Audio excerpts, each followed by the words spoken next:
So, once again, mentioned the menucha of Sur Naim Dangur and Sur Mos Montefiore, and remind ourselves that we're in what Medinat Israel has decided to be a day of commemoration of the Holocaust, and we're learning in their Lilu Nishmatam and in their memory as well. So the Gemara in Ketubot has the sad situation. Ketubot talks about the obligation, the marital obligations. So husband and wife have towards each other, and what happens if they're not kept. So the Gemara, the Mishnah here says, but what happens if the husband or wife decide to stop living with the other, have relations with the other? So they're penalized. The Mishnah says, every week, her ketubah loses 7 dinarim. All right.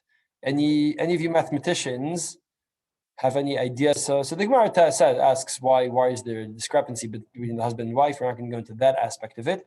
That's more of a ketubot issue. But in terms of the math, who can do the math for us? We have a few people who are quite good at math here. Where's this idea of 7 dinarim a week or 3 dinarim a week? Where would that come from? Or 3 tepakim, dinarim, tepakim, whatever that is, right? What would the math be? It looks like in the woman's case, it's 1 dinar per day, including Shabbat. And in the case of in the other direction, it is half a dinar a day and not including Shabbat. Right, so it would seem, and so the Gemara also seems to assume as much. The Gemara doesn't even go into the discussion of, the Gemara previously says that generally says that husbands are more desperate. That's basically the idea there. Husbands are more desperate, and that's why the wife loses more. That's the Gemara says before that. But then the Gemara doesn't even say, wait, how did you reach this calculation? It just assumes, well, if she's 7 and he's 3, that means Shabbos and not Shabbos. What's the difference? The answer is a very interesting one.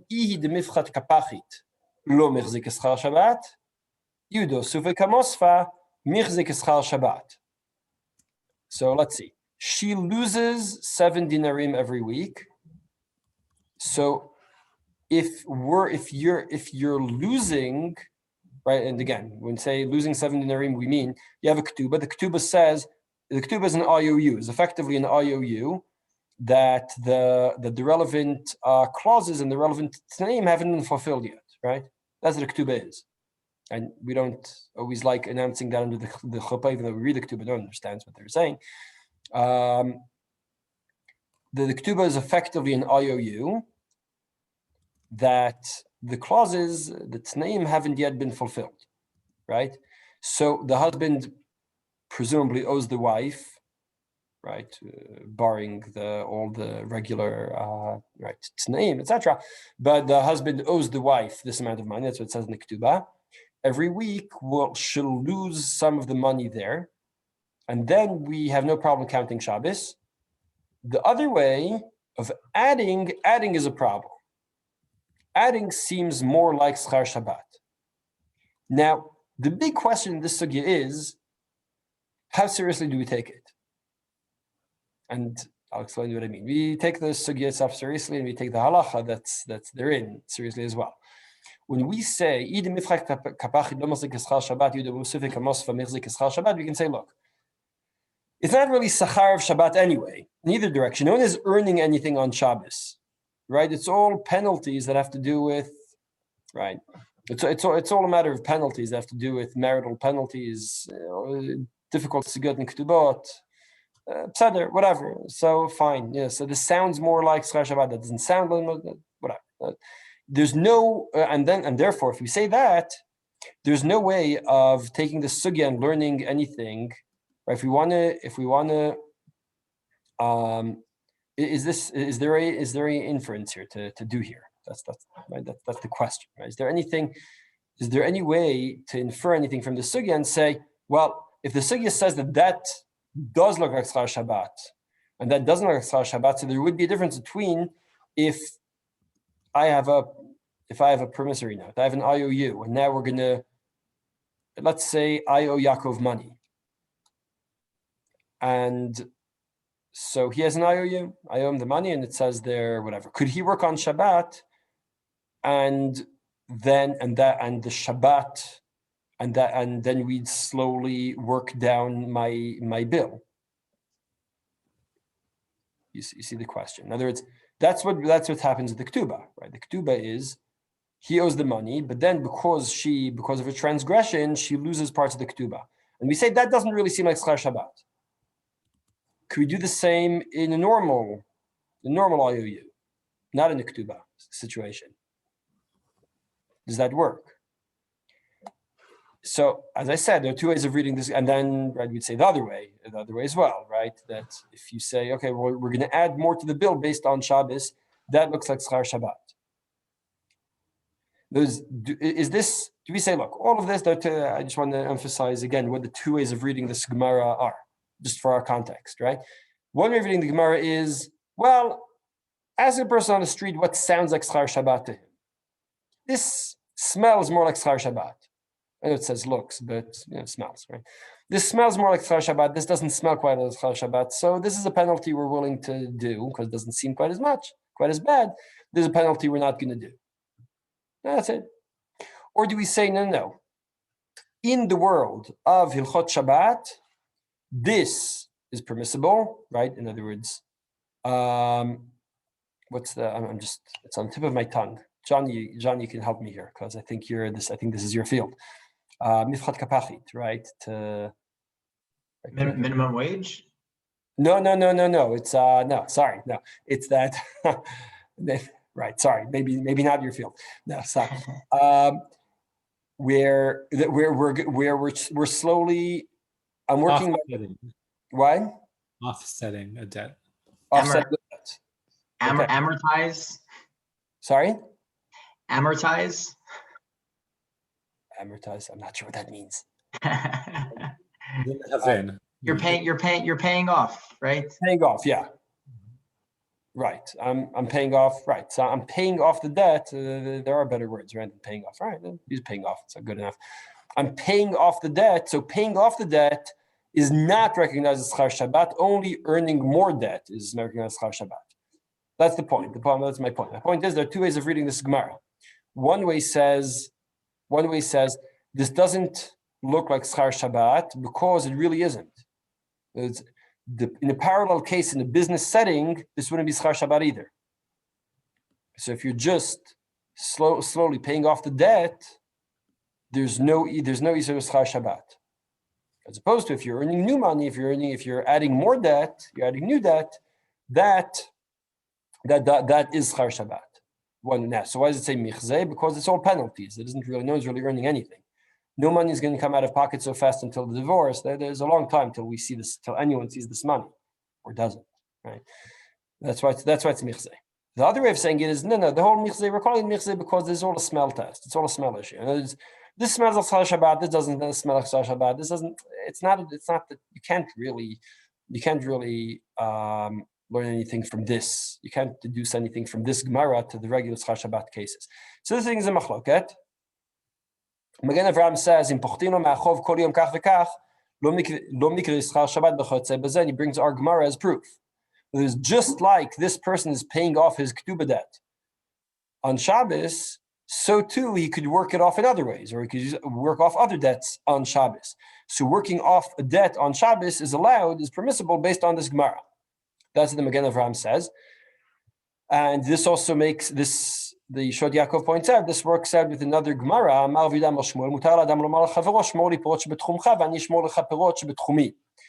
to say, you watch my things, I'll watch your things.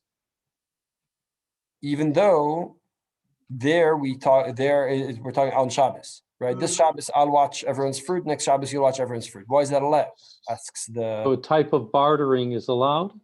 So this type of bartering is allowed. The question is why? Why is that allowed, right? So the Yeshot Yaakov proposes the following: I watch your fruit, and now you have a debt. You'll work your debt off next week. That's not a problem.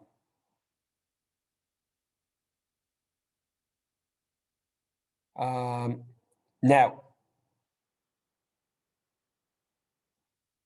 So that's what he says over here. He explains it over here. אם ניקה לו מחובו עבור שמירה בשבת, נראה בעיניי דינו אסור משום שכר שבת. כמבואר באחד מורדת על בעלה. He brings our Gemara about מורדת and says, you see that working off the debt is allowed on Shabbos. It's only earning new money is also on Shabbos. Working a debt off is allowed.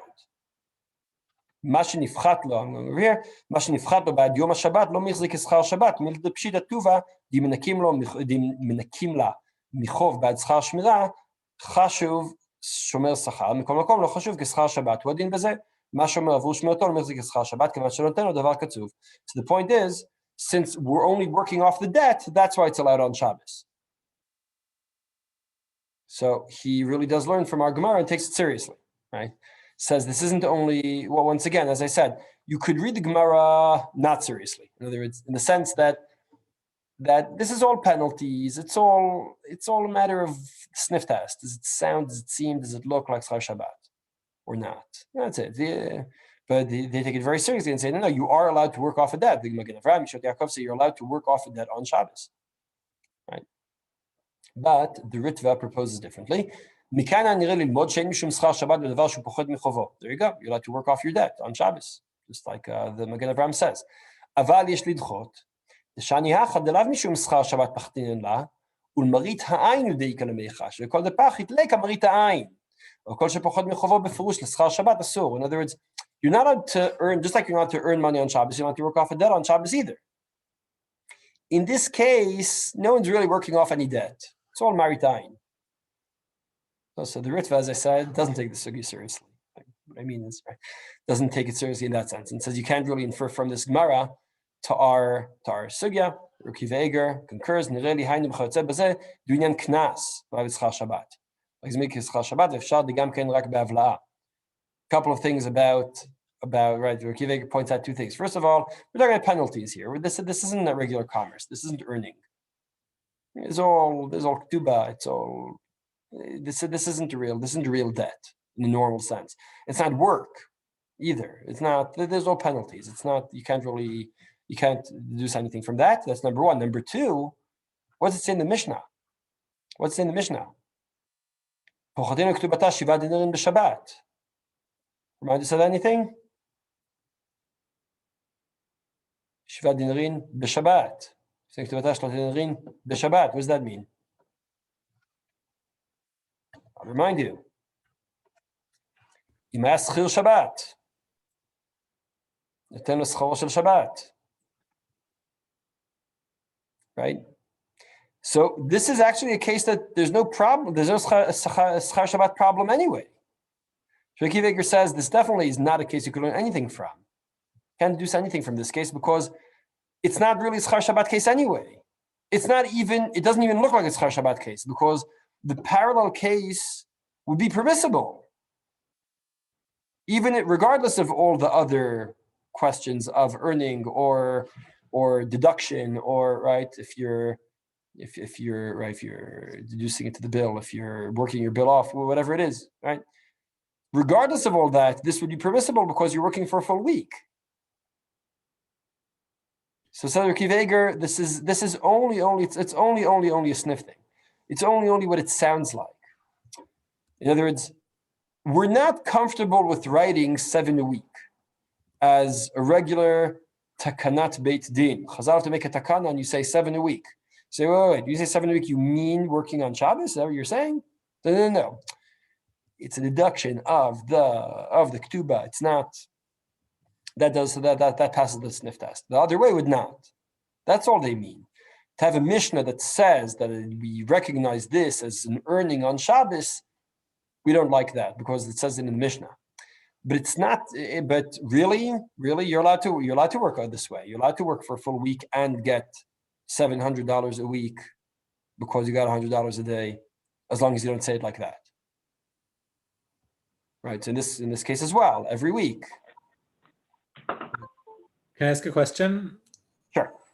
The Shitat HaMechirim, is the point that you are reducing a debt, or is the point that you are not actually paying the money? So for instance, can I instead build up a credit that later on will be used? So it seems it's a good question. It seems that it's a In good the- question for two reasons. Shiur Yaakov, I think it was. It sounded a little bit like as long as it's not being paid. I agree. I was about to say that. So first of all, on the one hand,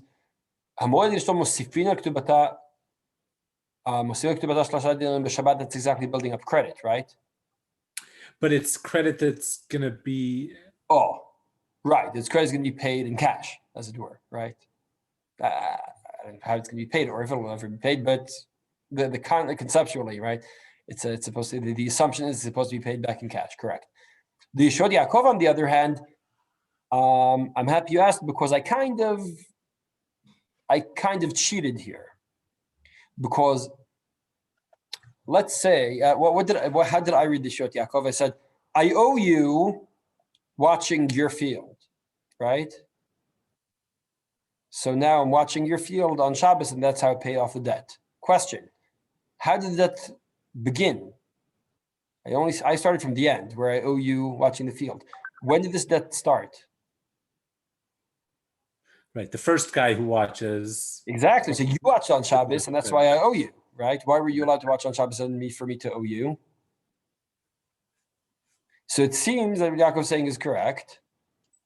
That watching on Shabbat, the reason that you can say Kitzur, that yes, that it's in a certain way of accumulating that debt would be permissible.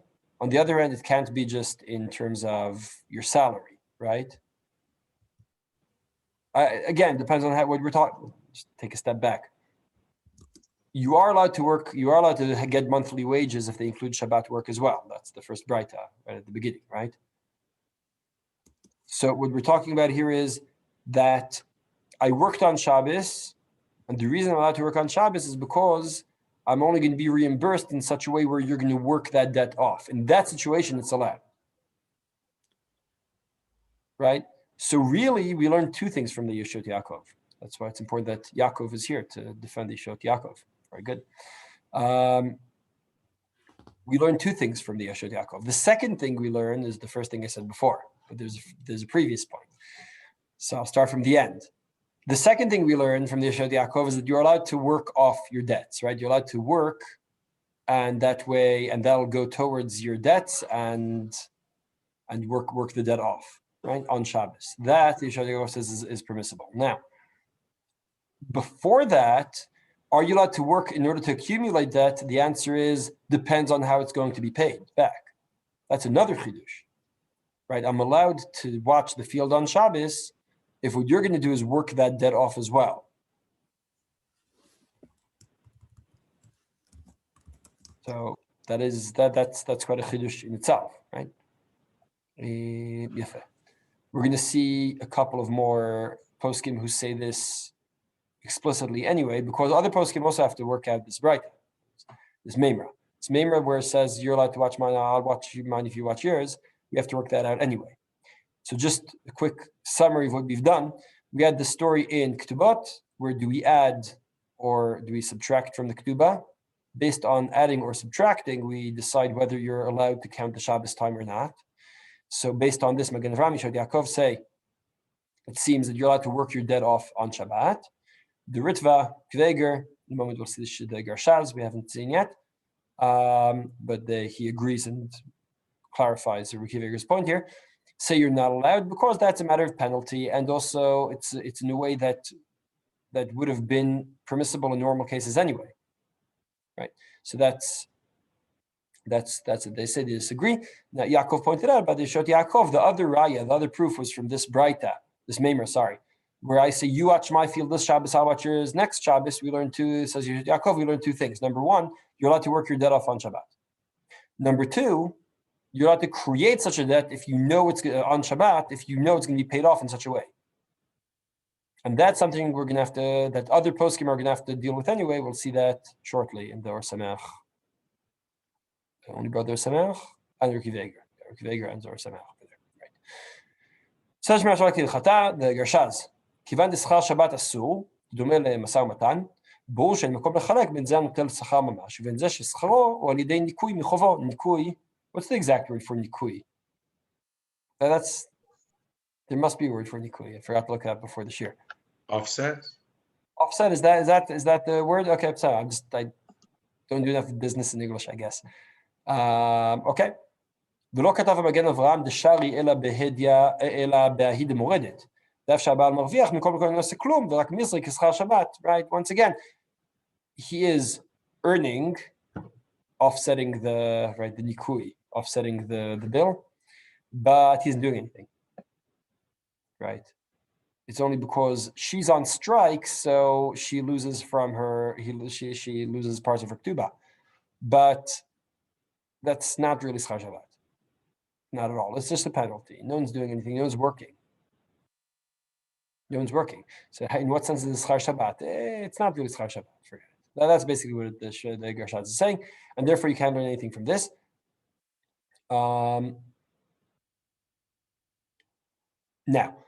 So now we have to answer this question of how can it be that I'm allowed to tell you, you watch our fields this week, I'll watch the fields next week. We're earning your obligation to watch our fields next week on Shabbos. I'm working on Shabbos. I'm guarding the fields on Shabbos. I'm watching them on Shabbos. In order that next Shabbos, you'll watch the fields for me. Right? There's no tricks of hafla or anything here, presumably. Otherwise, the Braita would mention it, right? Maybe would mention it. Why are you allowed to do this? So Reb Kiva says, look at that God B'Muniot, who brings Mikan Hora Rabbi based on this idea of you're allowed to have that you'll watch mine, I'll watch yours. שיזכיר יהודי מחבת שלו לנוכרי, והנוכרי ייתן לו מחבת שלו ביום אחר. So that was a deduction based on if I'm allowed to watch your field this week, you'll watch mine next week. So you're also allowed to let your goy use your kitchenware, right? Whatever he needs on this Shabbos, and he'll pay back, he'll rent something of yours on Shabbos, as long as the rent is receiving, well, it depends on how you read this. It seems receiving the identical thing on a different day, which is the same thing that happens here, right? I gave you watching on Shabbos, you gave me watching on Shabbos, right? So Reb Kiva says, Lish'ol, and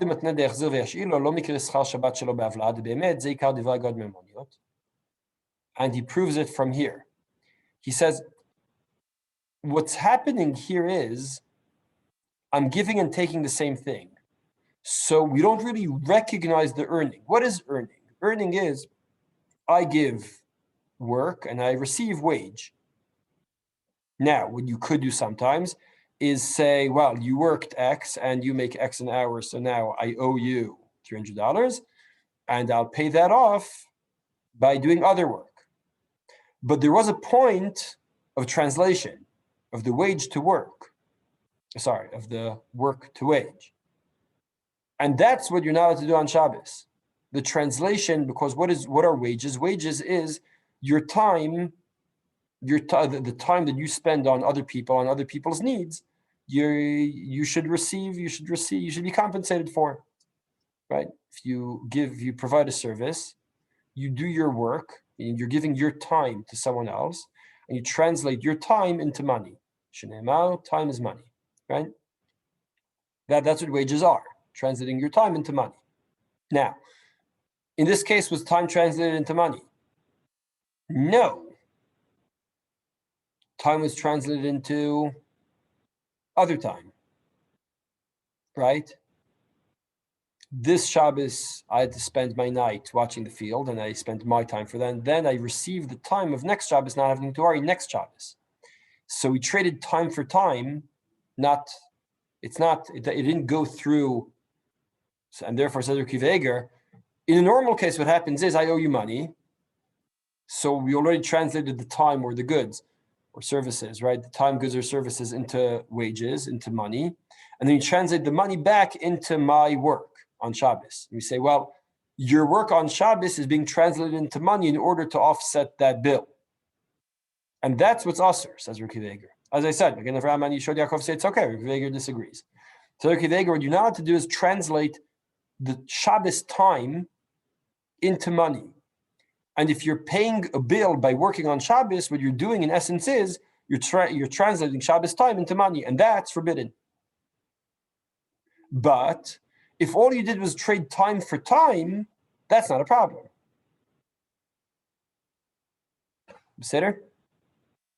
That's what the Rikveger says, or Sameach says slightly differently. The Rambam, but based on the way the Rambam writes it. So the Rambam writes it like this: Mutar l'adam lishmor pirotav b'Shabbat.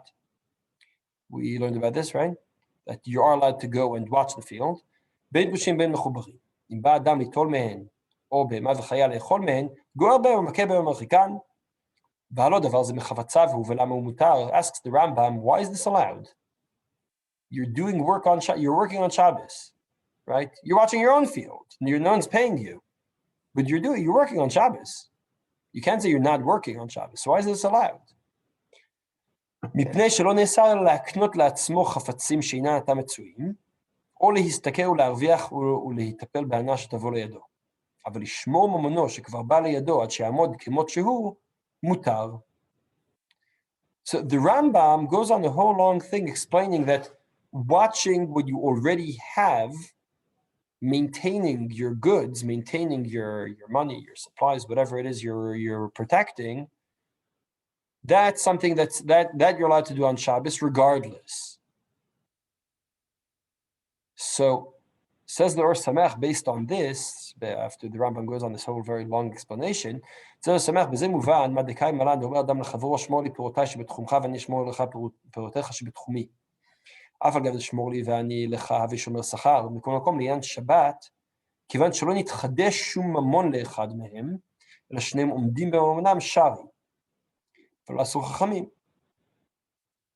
אבל אם אוכל לחברו חוב והוא שמירתו את פירותיו בשבת, כיוון שבא לו עניין מחודש, נמחל לחיובו ולשלם לו ושכר שבת ממש, etc. So basically, the Or Samech says like this. The Or Samech says this halacha of being able that one person watches the other person's things, right, guarding someone else's goods, right, is a very, very specific halacha when it comes to protecting your goods and money and fields, etc. Right? Because what did you provide me with? You say, you didn't really provide me with a service, not in the normal sense of a service. When I say service, I mean like a waiter. I don't have my steak in front of me, now I have my steak in front of me. Or the steak was there, now it's here, right? Something new happened in the world, even something as mundane as clearing the dishes from the table. They were here, now they're there, but now things are neater. You did something on Shabbos, you created a new situation on Shabbos. But when you're watching someone's things, nothing new is created. Now, again, we're not belittling, just a sec. We're not belittling, say just a second. We're not belittling the importance of guarding and of watching. And there are whole halachot about these things, right? Full volumes of shomrim, etc. It's no small deal. But nothing new happened. I didn't really earn, and nothing new is gained by me. That's why it says Or Samech. There's a very, very specific din that when it comes to watching someone's things. It comes to watching your things, very, very specifically, there you can justify saying nothing really happened. Now, so if I watch your things and in the following Shabbat, you'll wash my dishes, that would be asur. Right, that would be nafkamina between Rikveger and Or Samech. Just pointing this out, right? So just three. I just want to point out the three shitot we have right now, right? We have the Yeshot Yaakov. Yeshot Yaakov says, as long as the bill will be paid back, or as long as you're paying back a bill by working on Shabbos, it's not a problem. You're just paying back a bill. You're not earning anything. The Isser is only earning new money, earning something new. Rikveger says, the Isser is translation into money. If my work, my goods, my services are translated into money on Shabbos, that's a asur, even if it's translated into money to pay to fit an existing bill. It doesn't matter. You still did that translation into money. That's the problem, right? If I owe you money, so I cater for you on Shabbos, I cater. If I waiter on you, I wash your dishes, clear and wash your dishes on Shabbos to pay my bill, right? that's something that's a problem because there's an existing bill. If we didn't translate it into money yet, then it's okay. And therefore, if you watched my field last week, I could wash your dishes this week. The Or Sameach, third opinion, says no. This is very, very, very specifically referring to watching things because there nothing new happens in either direction. Right? You watched my field, we didn't translate into money. Then I watched your field. You didn't really give me anything in the sense that nothing new was created. And I didn't give you anything in the sense that nothing new was created. And we paid it, and yet we paid each other. As long as we didn't call it payment in that sense. Those are the three opinions regarding